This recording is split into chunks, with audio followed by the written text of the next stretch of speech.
before every major battle, Roman soldiers lined up outside temples to have sex with sacred prostitutes. This wasn't debauchery, it was military protocol. Because the last legion that skipped this ritual lost 15,000 men in 3 hours. What you're about to discover isn't just another tale of Roman excess. It's the story of how the most disciplined military force in history believed their survival depended on paying for divine intercourse. Good evening, fellow listener. Picture this. You open your eyes in the pre-dawn darkness outside Carthage, 146 BC. You're a Roman legionnaire, and in 4 hours, you'll either be dead or standing in the ashes of Rome's greatest enemy. But first, you have a sacred appointment to keep. Your centurion leads your sentry through streets that smell of incense and fear, not toward the armory or the battle formations, but toward the temple of Venus Erycina. You clutch 2 silver denarii, not much, but enough for what you need. Not want, need. The woman who greets you at the temple entrance wears a saffron robe that barely conceals her body. She's not a common prostitute from the Subura district. She's something else entirely, a sacred vessel, a bridge between mortality and divinity. The Romans have a word for her, sacerdos meretrix, the priest whore. But here's what they don't tell you in the history books. She chooses you as much as you choose her. Her painted eyes scan your face, reading something there. Fear, devotion, desperation. Whatever she sees, she nods. You follow her deeper into the temple. The smoke from burning myrrh makes your eyes water. Or maybe that's not the smoke at all. You're 22 years old and you've killed 17 men in battle. But right now, your hands shake as you hand over the coins. These coins aren't payment. They're an offering. The woman before you doesn't keep them. They go into a sacred bowl, to be melted down and formed into weapons blessed by the goddess herself. This transaction isn't about pleasure. The woman before you isn't selling her body. She's selling survival itself. Every thrust is a prayer, every moan an invocation. The goddess Venus must be pleased, must be satiated, must be convinced to grant you her protection. Because without it, you believe, truly believe, you'll die screaming in Carthaginian sand. The walls around you are painted with scenes that would make a brothel keeper blush, but look closer. That's not pornography, it's theology. Each position has a name, a meaning, a specific blessing attached. The lioness grants courage, the swan grants speed, the serpent, the one that requires flexibility you don't possess, that grants invisibility from enemy arrows.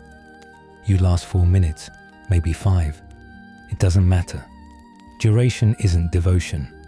What matters is the ritual completion, the sacred climax that seals the contract between you and the divine. As you shudder and finish, the priestess whispers something in Old Etruscan. You don't understand the words, but you understand the meaning. It is done. You are marked. The goddess sees you. But let's pull back from that intimate moment and see the bigger picture. Across the Roman world, from Syria to Gaul, temples operated the ancient world's most sophisticated sex work enterprise, and it was completely legal, completely sacred, and completely essential to Roman military strategy. Consider the numbers. A typical legion of 5,000 men before a major campaign. If even half participated in temple prostitution, at 2 denarii per soldier, that's 5,000 denarii flowing into temple coffers in a single day. The temples grew wealthy, the state collected taxes, and the soldiers, well, the soldiers got something they believed was worth more than gold: divine insurance. The priestesses themselves, and yes, sometimes priests, occupied a unique social position. They weren't the squatter who worked the streets, subject to legal restrictions and social shame. These were religious functionaries protected by sacred law. Touch one outside the temple grounds, and you'd face the same punishment as defiling a Vestal virgin, being buried alive. But here's where it gets truly strange. Many of these sacred prostitutes came from noble families. Mothers would dedicate their daughters to temple service as payment for answered prayers. Great Venus, if you save my husband from the Germanic tribes, I'll give you my youngest daughter for 7 years. The goddess, apparently, always collected her debts. These weren't random dedications either. Families kept careful records. In the ruins of Pompeii, archaeologists found a tablet listing 3 generations of women from the same patrician family who served as sacred prostitutes. Grandmother, mother, daughter, all consecrated to Venus, all spending their youth in the temples, all emerging afterwards to marry senators and bear the next generation of Rome's elite. Think about that. The same senators who publicly preached Roman virtue had wives who'd spent years as temple prostitutes. The same mothers who taught their daughters modesty had themselves been penetrated by hundreds of soldiers in service to the goddess. This wasn't hypocrisy, it was compartmentalization on a societal scale. The most elite of these priestesses served in the temple of Venus Erycina on the Capitoline Hill in Rome itself. Senators would visit them. Generals would seek their blessing before campaigns. Even emperors, though they'd never admit it publicly, would climb those marble steps in the dead of night. Marcus Aurelius, the philosopher emperor, the man who wrote meditations on Stoic virtue, left a receipt. It was found in the temple archives. For services rendered to the divine Augustus Marcus Aurelius in preparation for the Marcomannic Wars. Payment, 100 gold auri, that's more than a soldier made in a year, spent on one night with a sacred prostitute. Now, imagine you're that young soldier again, but this time you're watching from outside your own body. You see yourself being led to a small chamber, lit by oil lamps that cast dancing shadows on walls painted with scenes of divine copulation. The priestess begins with ablutions. She washes your feet first, each toe individually, the spaces between them, the calluses from marching.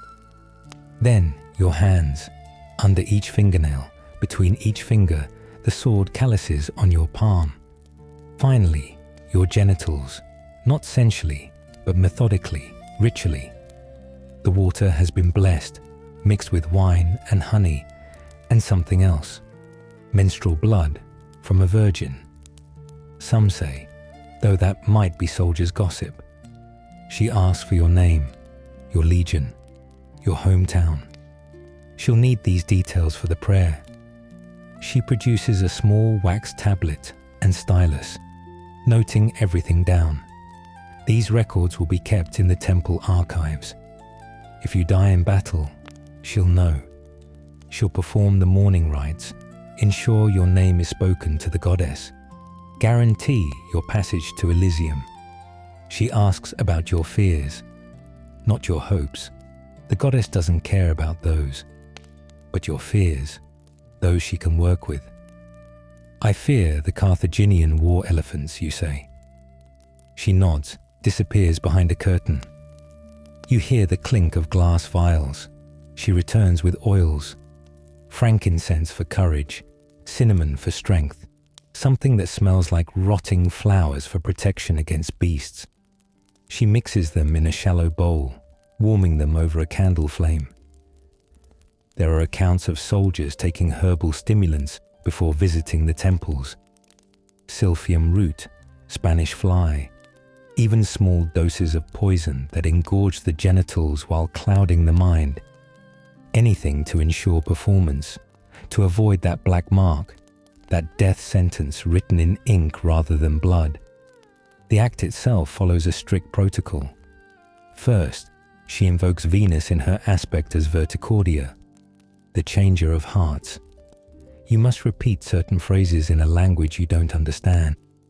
Ancient Etruscan, perhaps, or something older still.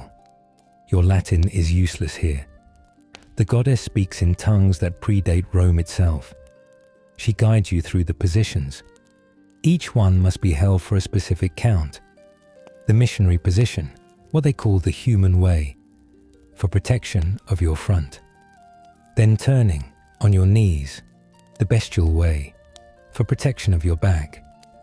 Finally, her on top, the divine way, where she channels the goddess directly into your mortal flesh. Throughout it all, she chants, low, rhythmic, hypnotic. Other voices join from neighboring chambers, other priestesses with other soldiers, all performing the same ritual, all seeking the same protection. The sound builds, echoes, becomes something larger than individual prayers. It becomes a collective summoning. You might think this was all superstition, primitive minds grasping for control in an uncontrollable world. But consider this. Roman military records show something remarkable. Legions that visited temple prostitutes before battle had significantly higher survival rates than those that didn't. Modern historians attribute this to psychology, the placebo effect, confidence boosting, stress relief before combat. But the Romans saw it differently. They kept meticulous records. The Temple of Venus at Eryx in Sicily maintained archives spanning 4 centuries. They tracked every soldier, every blessing, every outcome. According to these records, soldiers who received the complete blessing, all 3 positions, all prayers properly spoken, had a 30% better chance of survival than those who received partial blessings. Those who couldn't perform at all, their casualty rate was devastating. Nearly 80% died in their next battle. These weren't just transactions. They were confessions, therapy sessions, last rites all rolled into one. The priestesses became repositories of military secrets, psychological profiles of entire legions. Some historians believe they were actually spies selling information to Rome's enemies. But the evidence suggests something different. They were therapists, counselors, perhaps the ancient world's first military psychologists.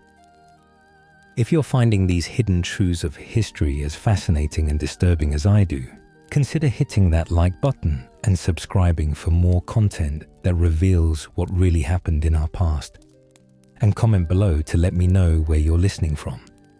I'm curious if anyone's actually in Rome right now, walking those same streets where temple prostitutes once blessed entire legions. Bonus points if you can name the modern church that sits on the site of Venus Erycina's main temple. Now, back to our story, where things are about to get much stranger. It gets worse, or better, depending on your perspective.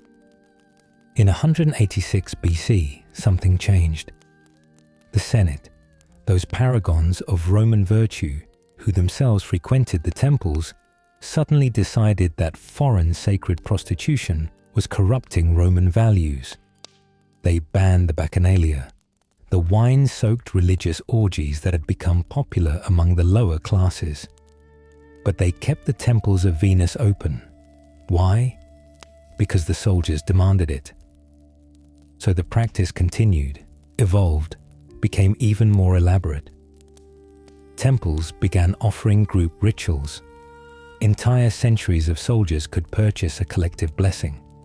Imagine it, 100 men standing in a circle around a raised platform where their chosen representative, usually the youngest, the most virile, copulated with the priestess on behalf of them all. The others would chant, burn incense, sometimes even pleasure themselves in solidarity. This wasn't an orgy. It was a mass sacrament. The representative carried enormous pressure. If he failed to perform, the entire century was doomed. There are accounts of these chosen men drinking potions that kept them erect for hours, taking multiple priestesses in succession, continuing until they collapsed from exhaustion or their hearts gave out. Better to die in the temple than fail your brothers in arms. By Julius Caesar's time, the most successful generals had their own personal sacred prostitutes who traveled with the legions. Caesar himself wrote about them, though most translations sanitize his words. The comfort women of the goddess serve a purpose beyond mere satisfaction of lust. They are the repositories of divine favor, the vessels through which immortal protection flows to mortal flesh. Let's shift perspective entirely. You're no longer a Roman soldier. You're a Carthaginian scout, watching the Roman camp from a distant hill, the night before the battle that will destroy your civilization.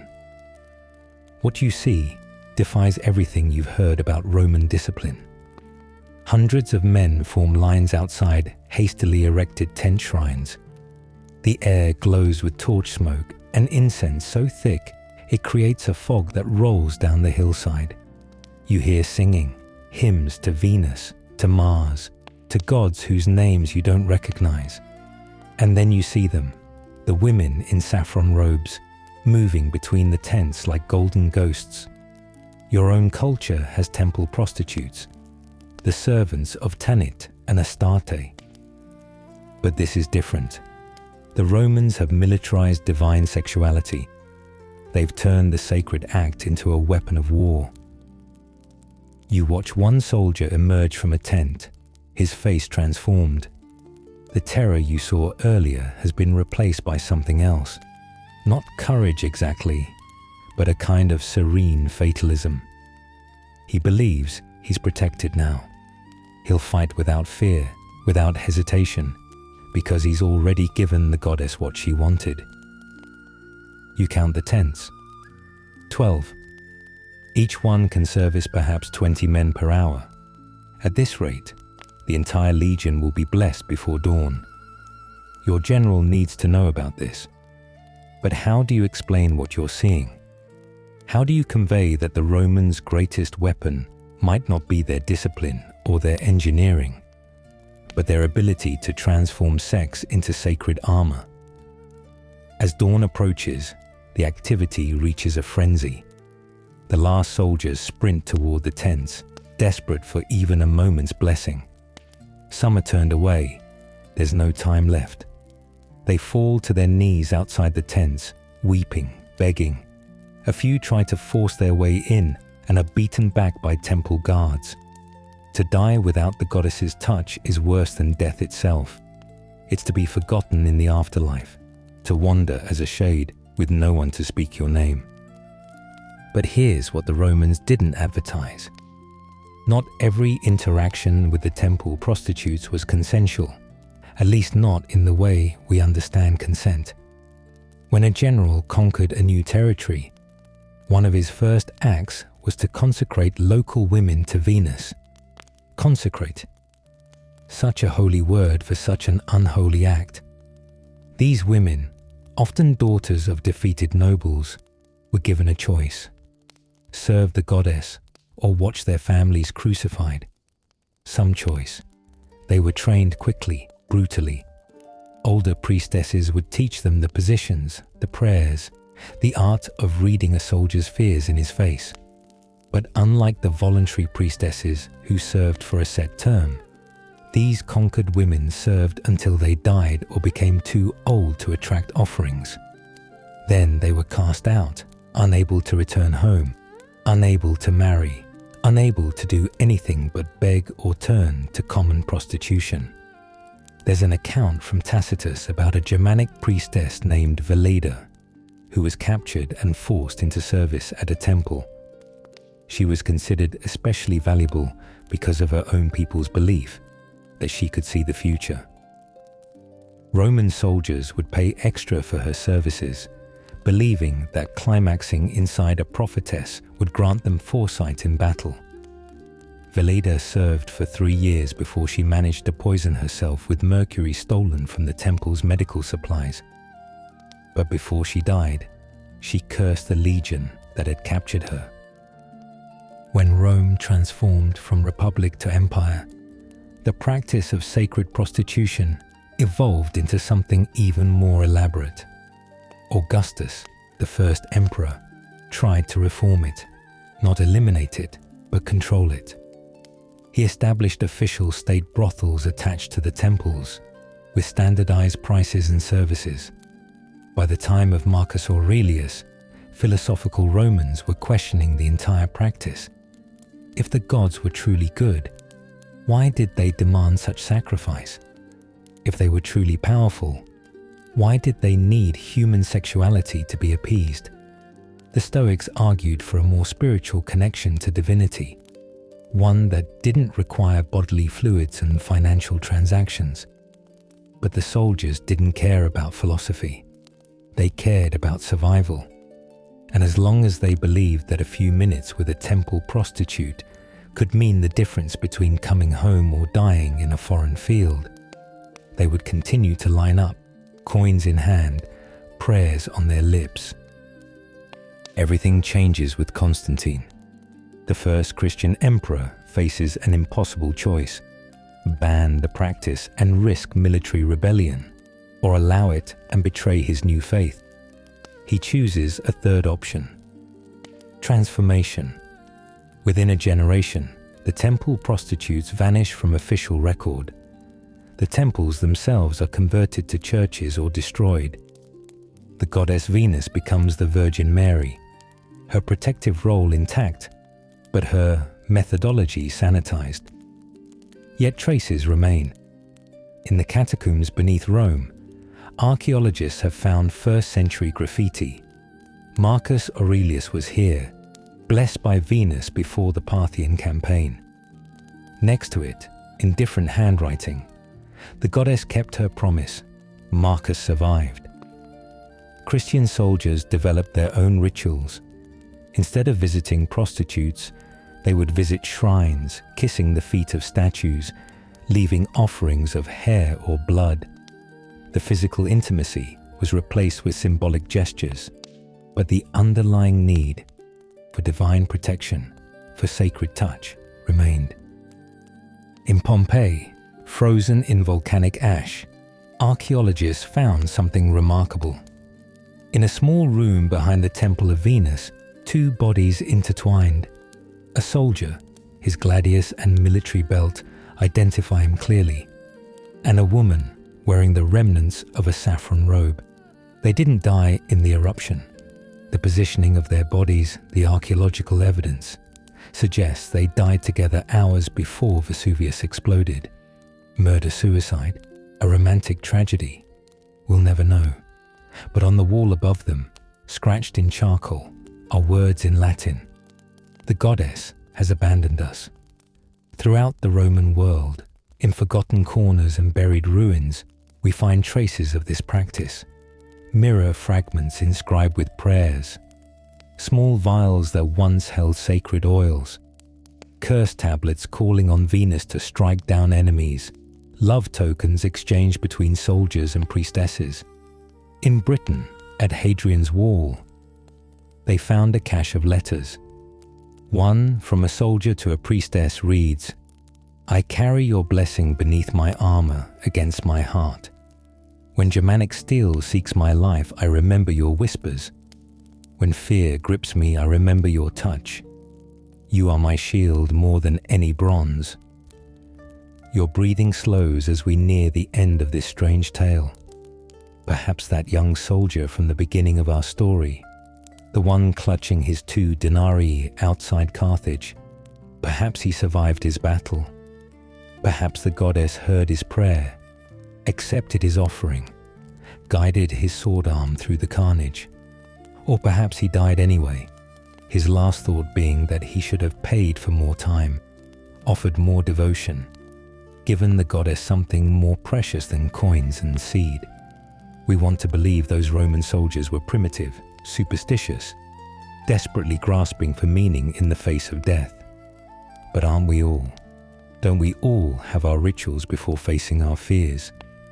The lucky socks before the job interview, the prayer before the surgery, the kiss for luck before the dangerous journey.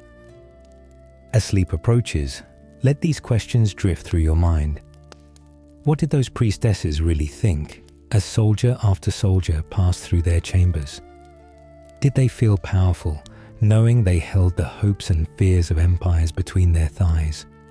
Or did they feel used, their bodies mere conduits for other people's desperation?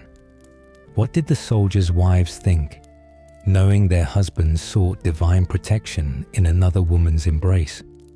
Did they understand it as ritual, as necessary as polishing armor or sharpening swords? Or did jealousy eat at them, wondering if their husbands whispered the same endearments to priestesses that they whispered in the marriage bed? And what of the goddess herself? If Venus was real, if she truly watched over Roman soldiers, what did she make of this elaborate system built in her name? Did she appreciate the devotion, the systematic coupling done in her honor? Or was she horrified at how humans had interpreted her divine will? Your eyes grow heavy as these ancient mysteries swirl through your consciousness. The temple prostitutes are gone, their altars cold, their goddess forgotten. But the human need they served, the desperate desire to bargain with fate, to purchase protection from the universe, to feel blessed before we face our battles, that remains. Tomorrow, somewhere in the world, a soldier will perform their own ritual before patrol. Maybe it's kissing a photo. Maybe it's a prayer to a god their ancestors wouldn't recognize. Maybe it's something stranger, something they'd never admit to their squad, because in the end, we're all just frightened humans, seeking divine protection in whatever form we can find it. The Romans simply had the courage, or the desperation, to admit what that protection cost.